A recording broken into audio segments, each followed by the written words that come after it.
Hello, good morning everyone. आज हम बात करने जा रहे हैं history chapter the rise of nationalism in Europe. In this chapter, you have seen in 1848, Frederick Suro, a French artist, prepared a series of 4 prints visualizing the dream of world made of the democratic and social republic. और इसमें देखा कि जो man और women they are all ages and social classes they are marching in a long train and offering homage to the Statue of liberty.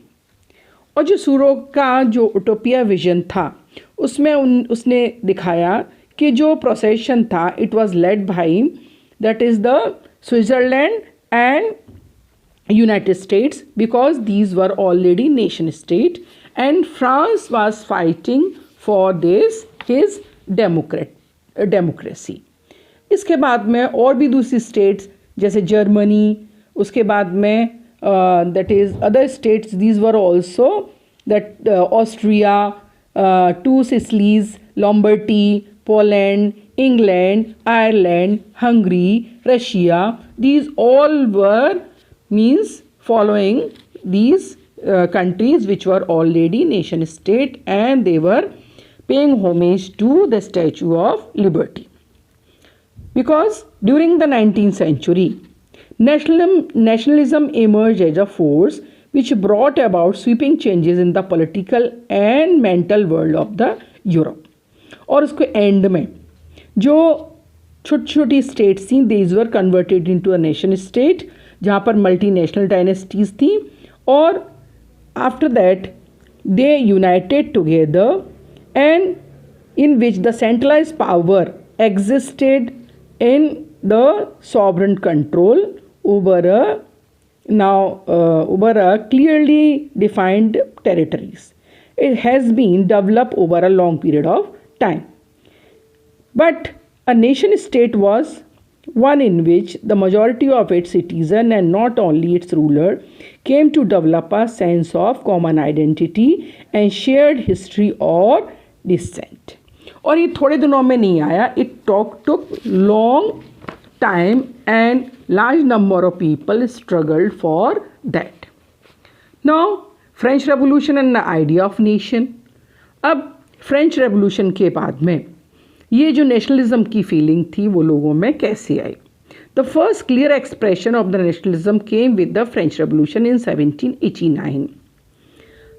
The political and the constitutional change that came in the wake of the French Revolution led to the transfer of sovereignty from the monarchy to a body of French citizen.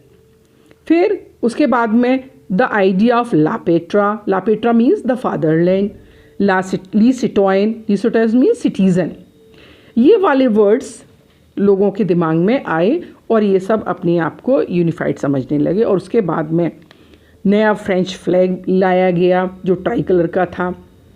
फिर उसके बाद में state general were elected by the body of active citizens and renamed the national assembly. The new hymns were compose, oaths were taken, martyrs commemorated in the name of nation, means all the functions were attempted in the name of one nation. A centralized administrative system was put in the place and it formulated uniform laws for all citizens within a territory. Now internal custom duties and dues were abolished and a uniform system weights and measurements was adopted. So in that way many changes occur after when the small territories were united under one nation. So in that way after that monarchical form of government was also abolished and that was come under the constitutional monarch. लेकिन ये बहुत ज़्यादा time तक नहीं रहा, लोगों में disputes होते रहे और उसके बाद में जो मिलिट्री माइट था that was Napoleon Bonaparte, he came into power. When he came into power, he introduced many reforms और उसको किस नाम से जाना गया? Civil code of 1804 and that was usually known as Napoleonic Code. उस कोड में क्या था? It did away with all the privileges based on birth, established equality before the law and secured the right to property This code was exported to the region under French control in the Dutch Republic of Switzerland, in Italy and Germany. अब जो Napoleon ने और क्या किया, Napoleon simplified administrative system, abolished the feudal system and freed peasants from serfdoms and monarchical dues. And also in towns too, guild restrictions were removed, transport and communication system were improved, peasant, artisans, worker and new business class enjoy a new founded freedom. अब but after that जो Napoleon था उसने कुछ सही नहीं किया. उसने क्या किया कि कई जगह पर उसने क्या कर दिया कि एक तो जो टैक्सेस बढ़ा दिए. Initially in many places such as Holland and Switzerland as well as in certain cities like Brussels, Milan, Mainz and Warsaw, the French armies were welcome as harbingers of liberty, but in initial enthusiasm soon turned to hostility as it became clear that the new administrative arrangement did not go hand in hand with political freedom. और उसमें क्या किया उसने, taxes increase कर दिए, censorship लगा दी, फिर force recruitment in army. So that is why large number of people did not like all these force practices, and that is why ultimately Napoleon Bonaparte defeated in the Battle of Waterloo in 1815, and after that he was died in 1821. So that was the end of the Napoleon Bonaparte. Now the meaning of nationalism in Europe. अब जो Europe unified हुआ उससे पहले जो Europe के different areas थे उनकी condition क्या थी, because people were not unified all together and those that was divided into the small territories. Now you can see Germany, Italy and Switzerland were divided into kingdom, duchies and canton whose rules had their autonomous territories. The Habsburg Empire that ruled over Austrian Hungary, for example, was the patchwork of many different regions and peoples. It includes the Alpine region of Tyrol, Australia and Sudetenland, as well as Bohemia, where the aristocracy was predominantly. अब कुछ लोग German बोलते थे और कुछ लोग Italian बोलते थे. उसके बाद many people they also speak Magyar, while the other half speak a variety of dialects. छोटे छोटे dialects भी बोलते थे वो. In Galicia, the aristocracy spoke Polish also. So in that way, those regions were divided in many small territories.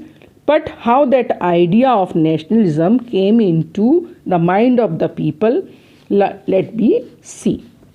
कि कैसे आया, कैसे इस यूरोप को यूनिफाई किया गया. अब the aristocracy and the new middle class. अब देखा जाए तो 18th सेंचुरी में ज़्यादातर जो यूरोप था वहाँ पर किसका राज्य था, अरिस्टोक्रेटिक पीपल का. The aristocratic people they were very less in number, but they were owing large estate in the countryside and they were very diplomatic. अब वो क्या बोलते थे कि they were the Germany speaking, but in the countryside they speak French.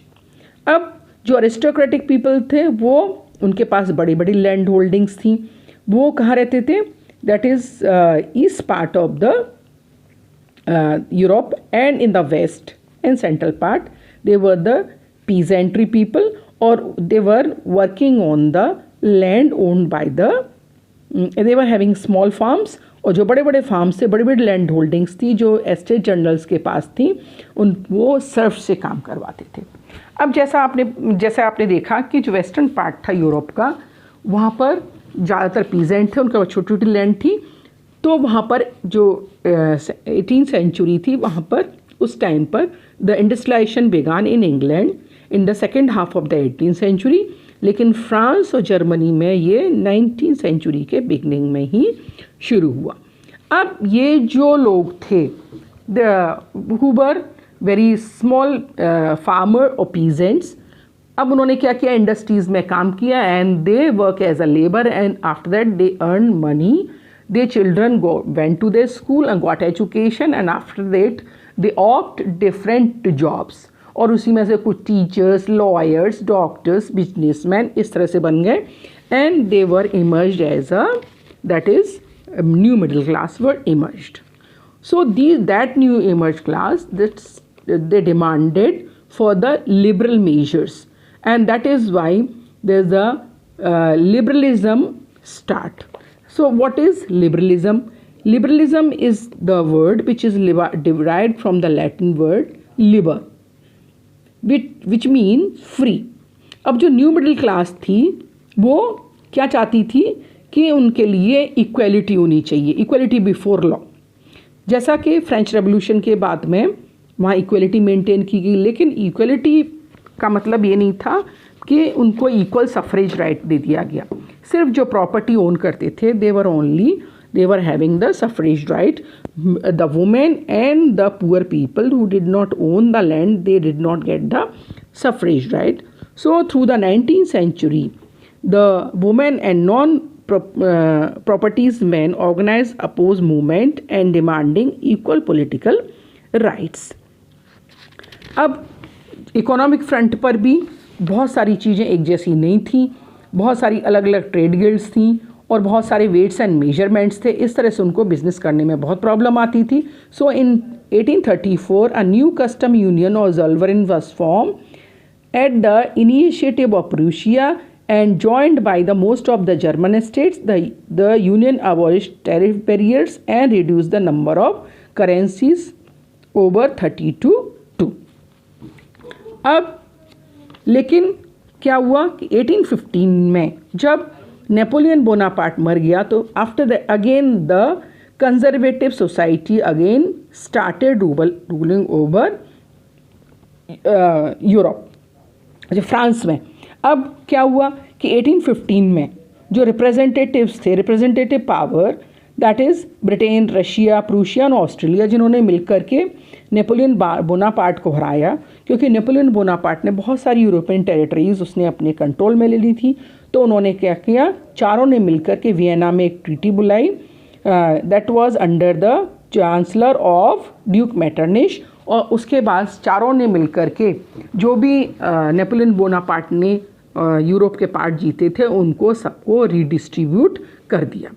लेकिन जो conservative regime थी they did not like the criticism of the dissents and that is why they started many activities and curb that is the power of the liberal people.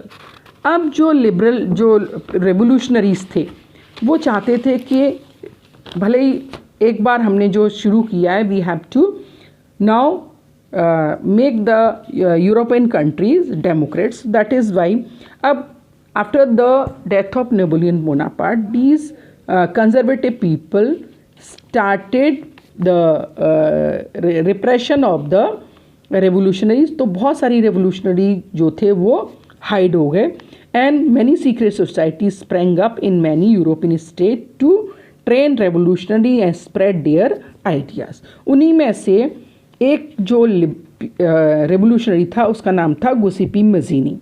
And Giuseppe Mazzini he was born in Geneva in 1807 and he became the member of the secret society of Carbonari. और उसने 2 secret societies बनाई that was young Italy in Marseilles and young Europe in Berne. ठीक है, फिर उसके बाद में ये सीक्रेट सोसाइटीज़ क्या चाहती थी कि they started the activities from the different place to liberate the Europe from the monarchial और conservative rule. So what duke Metternich describe him as the most dangerous enemy of the social order. Thank you. अगर आपने मेरा अभी channel अभी तक subscribe नहीं किया है तो प्लीज़ सब्सक्राइब करें, लाइक करें, शेयर करें और कमेंट करें.